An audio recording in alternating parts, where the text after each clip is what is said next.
আপনি যদি আমার সাথে এই সেকশনটাকে ধরে হুবহু ডিজাইন করে থাকেন তাহলে তো ওকে, আপনার জন্য একটা থামস আপ। তো এবার আমরা যদি আমাদের এক্সাম্পল ওয়েবসাইটে যাই, আমি যদি স্ক্রোল করে নিচের দিকে যাই তাহলে দেখতে পাচ্ছেন এইখানে আরেকটা নতুন সেকশন দেখা যাইতেছে। এই নতুন সেকশনের মধ্যে কি কি আছে একটু লক্ষ্য করে দেখার চেষ্টা করেন। এখানে একটা টাইটেল আছে যেখানে লেখা আছে যে শপ বাই ব্র্যান্ড, আর এইটার নিচে দেখতে পাচ্ছেন কিছু কার্ড টাইপের কিছু বাক্স ছোট ছোট করে দেখা যাইতেছে, মানে এক একটা করে ব্র্যান্ডের নাম এখানে দেখা যাইতেছে। তাহলে এই সেকশনটা হচ্ছে সিম্পল একটা সেকশন। এই সেকশনটাকে ধরে এবার আমরা ডিজাইন করব হচ্ছে এই ভিডিওতে। তাহলে এই সেকশনটাকে ডিজাইন করতে গেলে আমাদের যে যে কাজগুলো করতে হবে, আমরা আমাদের কোড এডিটরে চলে আসলাম অ্যান্ড এই যে সেকশন, এই সেকশনের নিচে গিয়ে হচ্ছে আমি আরেকটা নতুন সেকশন বানাবো, যেহেতু হচ্ছে আমি আরেকটা নতুন সেকশন বানাইতে চাইতেছি, ঠিক আছে। আর এই সেকশনের মধ্যে গিয়ে হচ্ছে আমরা একটা ক্লাস দিয়ে বলবো যে ক্লাস আমরা একটা কন্টেইনার তৈরি করতে চাচ্ছি, ওকে। আর এই কন্টেইনারের মধ্যে হচ্ছে আমি প্রথমেই যে কাজটা করব একটা হচ্ছে একটা পি ট্যাগ আমি তৈরি করব, যেহেতু হচ্ছে আমাদের একটা টাইটেল আছে সেখানে, তো আমি এখানে একটা পি ট্যাগ নিয়ে নিলাম। আর এখানে কি লেখা আছে যে শপ বাই, আচ্ছা শপ বাই হচ্ছে ব্র্যান্ড, এই লেখাটা আছে, ঠিক আছে। আর এই লেখাটাকে ধরে আমাদের ক্লাস দিয়ে বলতে হবে যে এই পি ট্যাগটাকে আমরা একটা হেডিং ট্যাগের মতো দেখাইতে চাইতেছি। তো এই জন্য আমাদের কি করতে হবে, এখানে বলতে হবে যে আমরা H4 হেডিং ট্যাগের মতো এটাকে দেখাইতে চাইতেছি। আর এটার যে টেক্সট অ্যালাইন সেটাকে হচ্ছে আমরা সেন্টারে করতে চাচ্ছি, ঠিক আছে। তাহলে এতটুকু করে আমরা যদি আমাদের ওয়েবসাইটের মধ্যে যাই, গিয়ে যদি রিলোড মারি দেখতে পাচ্ছেন যে শপ বাই ব্র্যান্ড। আচ্ছা এটাকে আমি সেন্টারে নিব না, কারণ আমাদের এক্সাম্পল ওয়েবসাইটের মধ্যে সেন্টারে নাই, দেখতে পাচ্ছেন এই যে এই সাইডে আছে, লেফটেই আছে ডিফল্টভাবে যে এখানে থাকে। তাহলে আমাদের এই যে এটা এখানে থাকলো।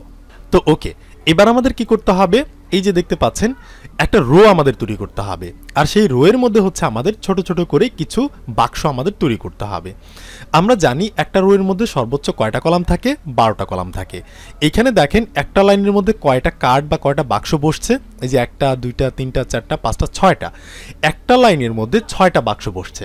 তাহলে আমাদের কি করতে হবে, প্রতিটা বাক্সকে 2টা করে কলামের জায়গা দিতে হবে, 6 দোকানে 12।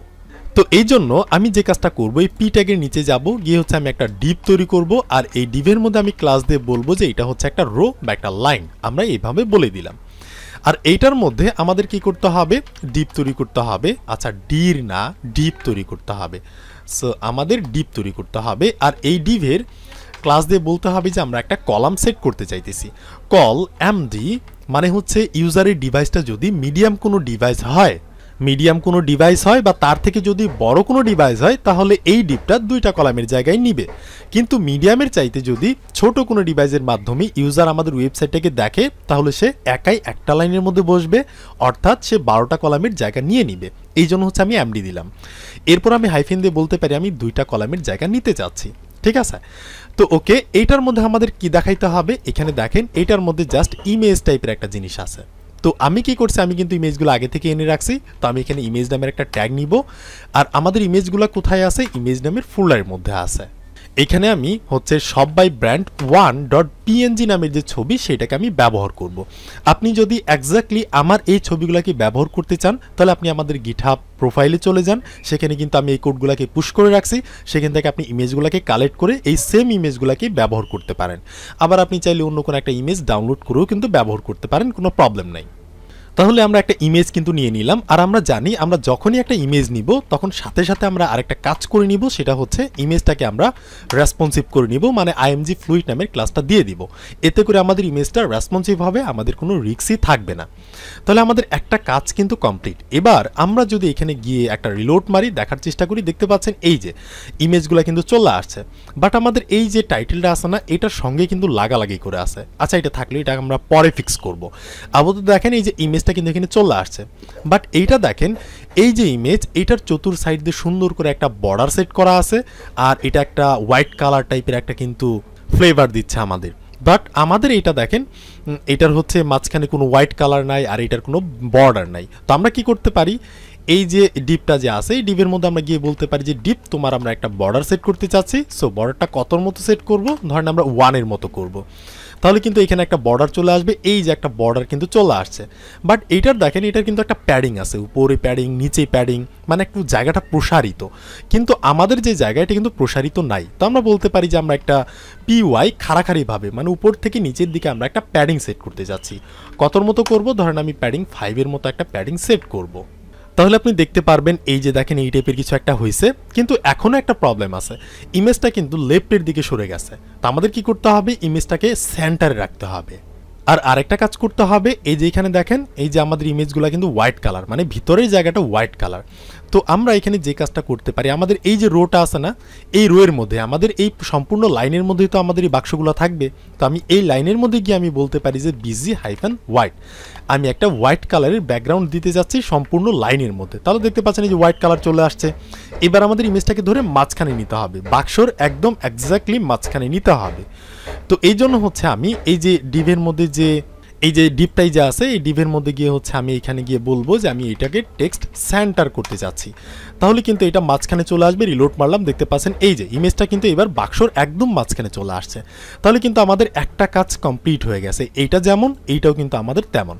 এবার আমাদের জাস্ট কপি পেস্ট করতে হবে, তাহলে কিন্তু কাজ কমপ্লিট।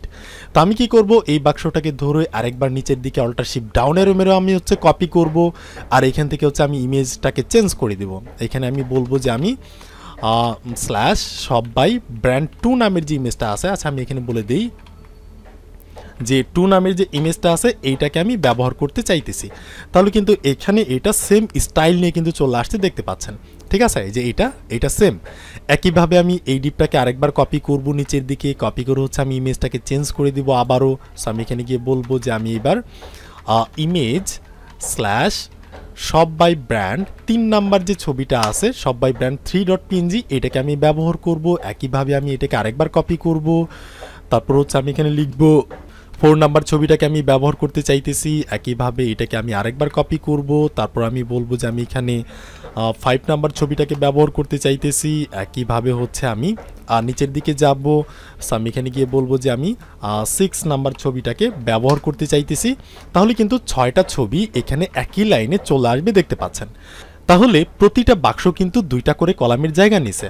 এখানে 2টা করে কলামের জায়গা নিয়ে সে 6 দোকানে 12, মানে 12টা কলাম কিন্তু ব্যবহার করে নিছে। এখন যদি আমরা আরেকটা বাক্সকে এখান থেকে কপি করলাম, এখানে গিয়ে যদি আমরা 7 নাম্বার ছবিটাকে ব্যবহার করি, তাহলে এটা কি একই লাইনে পাশাপাশি বসবে? না, এটা কিন্তু নিচের দিকে চলে আসবে, কারণ এখানে কিন্তু আমাদের এক লাইনের মধ্যে 12টা কলামের জায়গা ফিল আপ করা হয়ে গেছে, এখানে কিন্তু আর কোনো জায়গা বেঁচে নাই। তো এটা কি করবে, নিচে কিন্তু চলে আসবে। রিলোড মারলাম, দেখতে পাচ্ছেন এই যে নিচে চলে আসছে। ঠিক আছে, তো একইভাবে আমি এটাকে আরেকবার কপি করব। সো এখানে আমি লিখে দিব যে আমি 8 নাম্বার ছবিটাকে চাইতেছি। একইভাবে হচ্ছে আমি এটাকে আবারও কপি করব, তারপর হচ্ছে আমি 9 নাম্বার ছবিটাকে চাইতেছি, আবারও কপি করব। So alt shift down arrow, তারপর হচ্ছে আমি 10 নাম্বার ছবিটাকে চাইতেছি। একইভাবে হচ্ছে আমি এটাকে আরেকবার কপি করব। সো আমি হচ্ছে 11 নাম্বার ছবিটাকে চাইতেছি, তারপর হচ্ছে আমি এইটাকে আরেকবার কপি করব। সো এটা হচ্ছে লাস্ট ওয়ান, এখানে লিখে দেব যে আমি 12 নাম্বার ছবিটাকে চাইতেছি। তাহলে এবার আপনি দেখতে পাচ্ছেন এই যে আমাদের এই সেকশনটাকে ধরে কিন্তু ডিজাইন করা কমপ্লিট হয়ে গেছে। এবার দেখেন আমাদের এক্সাম্পল ওয়েবসাইট, আর এটা হচ্ছে আমাদের ওয়েবসাইট।